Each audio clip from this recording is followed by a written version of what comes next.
Assalamualaikum warahmatullahi wabarakatuh. Selamat pagi teman-teman, dan selamat pagi juga kepada Ibu serta Bapak dosen. Semoga kita semua dalam keadaan sehat walafiat. Dan tak lupa saya ucapkan terima kasih kepada dosen kami yang terhormat yang telah memberikan kami kesempatan untuk menyampaikan materi hasil diskusi kelompok kami yang membahas tentang prototipe biopestisida Bio ID 20.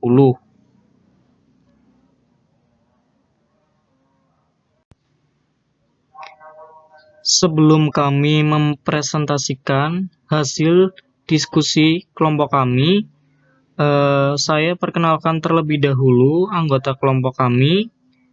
Yang pertama ada saya sendiri, Dede Rudianto, dan rekan saya ada Hesti Ratna dan Hilmi Alwan. Terdapat beberapa pokok bahasan yang akan kami bahas, yaitu spesifikasi seperti bahan aktif, kadar bahan aktif, bahan tambahan, bentuk formulasi.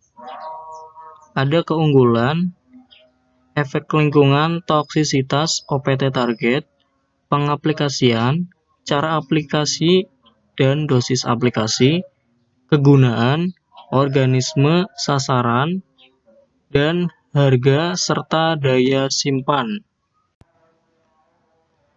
Spesifikasi yang pertama yaitu ada bahan aktif dan kadar bahan aktif.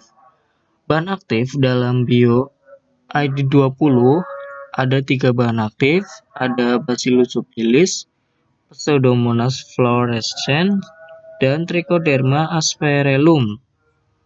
Mikroorganisme antagonis yang telah diteliti secara intensif dan berpotensi besar untuk pengendalian penyakit tular tanah adalah bakteri Pseudomonas fluorescens, bakteri Bacillus subtilis, dan jamur Trichoderma sp. Bakteri ini menghasilkan senyawa yang bersifat antibiosis seperti enzim kitinase yang dapat menghidrolisis sel jamur, siderofor, dan senyawa antibiotik lainnya yang dapat menghambat perkembangan patogen. Trichoderma sp dapat menekan serangan Pythium sp pada tanaman kedelai. Sedangkan kadar bahan aktif yang digunakan Bacillus subtilis dan Pseudomonas fluorescens sebesar 10⁹ CFU per mili. Sedangkan untuk Trichoderma asperellum dengan konsentrasi 10⁻6 conidia per mili. Yang kedua ada bahan tambahan. Bahan tambahan merupakan bahan yang ditambahkan ke dalam bahan aktif untuk pembuatan formulasi biopestisida. Terdapat beberapa bahan tambahan seperti terasi 0,2%, molase plus urea, ekstrak kentang, dan kaldu daging keong mas. Penambahan molase plus urea dapat menurunkan keparahan penyakit dan kepadatan populasi patogen hingga 87,4–100%. Sedangkan ekstrak kentang mengandung mineral dan pati yang merupakan bentuk dari polisakarida sebagai bahan makanan tambahan bakteri antagonis. Kaldu daging keong mas mampu menurunkan tingkat keparahan penyakit rebah kecambah hingga 100%. Sedangkan yang ketiga, bentuk formulasi. Bentuk formulasi prototipe biopestisida ini yaitu cair dengan menggunakan campuran bahan tersebut. Setelah membahas mengenai bahan tambahan, yang selanjutnya akan kita bahas yaitu dari efek lingkungan. Produk biopestisida BioID 20 ini sangat ramah lingkungan apabila dibandingkan dengan pestisida lainnya. Produk ini merupakan pilihan yang tepat untuk mengendalikan OPT tanpa khawatir mencemari lingkungan karena tidak meninggalkan residu yang berbahaya bagi lingkungan maupun bagi konsumen. Berdasarkan hasil perhitungan persentase efikasi, menunjukkan bahwa perlakuan konsorsium mikroba dengan konsentrasi 30 ml per liter air lebih efektif menekan penyakit rebah semai yang disebabkan oleh Sclerotium ralsii. Berbicara mengenai toksisitas, biopestisida ini dapat menekan penyakit rebah semai sebesar 85,16%. Toksisitas itu sendiri merupakan suatu kemampuan bahan kimia untuk merusak suatu jaringan, organ, maupun sistem tubuh.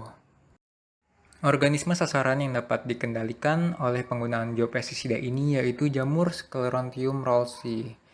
Nah, jamur Sclerotium ralsii ini merupakan cendawan patogen tular tanah yang bersifat nekrotropi. Nekrotropi itu sendiri yaitu merupakan patogen yang dapat menyebabkan kematian cepat dari sel inang kemudian mengkoloni jaringan tersebut. Jamur Sclerotium ralsii merupakan penyebab penyakit busuk pangkal batang pada pertanaman kacang-kacangan dan mengakibatkan penyakit rebah semai. Aplikasi pestisida hayati merupakan tahapan lebih lanjut setelah pestisida hayati itu diformula, diproduksi massal, dikemas, dan disimpan. Nah, aplikasi biopestisida ini merujuk kepada bagaimana sih cara menyebarkan pestisida ini ke sasaran hayati. Untuk metode aplikasi pestisida hayati itu berbeda sesuai untuk jenis hama dan tanaman itu sendiri. Nah, metode aplikasi pestisida hayati yang digunakan pada BioID 20 ini menggunakan metode aplikasi semai dan aplikasi di lapang. Sebelum menjelaskan mengenai aplikasi semai dan aplikasi di lapangan itu, pengambilan metode dalam aplikasi ini harus berdasarkan beberapa prinsip aplikasi pestisida hayati. Prinsip itu terdiri dari 3, yaitu yang pertama efisien. Pestisida yang diaplikasikan harus sesuai dengan kebutuhan. Nah, kebutuhan pestisida hayati ini akan lebih besar dibandingkan dengan kebutuhan pestisida kimia sintetik. Karena pestisida hayati ini tidak hanya digunakan untuk pengobatan, tetapi juga untuk pencegahan. Prinsip yang kedua itu efektif. Pestisida yang diaplikasikan harus sesuai dengan sasaran OPT yang akan dikendalikan. Dan prinsip yang ketiga yaitu aman. Aplikasi pestisida hayati harus berdampak positif atau aman terhadap lingkungan. Yang pertama yaitu aplikasi semai. Pada aplikasi semai ini, semai hasil penyemaian benih tanaman sebelum pindah tanam itu diaplikasikan pestisida hayati dengan menyiramkan pestisida hayati itu ke tanah dengan bibit atau mencampurkan pestisida hayati dengan kotoran hewan, dapat kotoran sapi atau kotoran ayam, dan kemudian ditaburkan ke tanah bedengan serta diairi, atau dapat dicampur dengan tanah bedengan kemudian ditutup dengan mulsa selama 7-15 hari. Nah, untuk langkahnya itu pada aplikasi semai, tanah bedengan dicampur dengan pupuk kandang dan dibiarkan selama 3-7 hari. Tanah yang telah dicampur dengan pupuk kandang ini dapat menurunkan kejadian penyakit rebah semai dan juga meningkatkan pengkolonian rhizosfer dari selain bakteri antagonis. Selanjutnya, dibuat lubang pada tanah, kemudian dimasukkan benih dan disiram dengan larutan BioID 20 ini dengan konsentrasi 10 ml per liter. Kemudian persemaian ditutup dengan mulsa. Nah, penyiraman pestisida hayati ini dapat berpengaruh langsung ke hama atau patogen tanaman di dalam tanah atau di sekitar tanaman. Dan yang terakhir, 4 hari setelah itu penutup semai dibuka.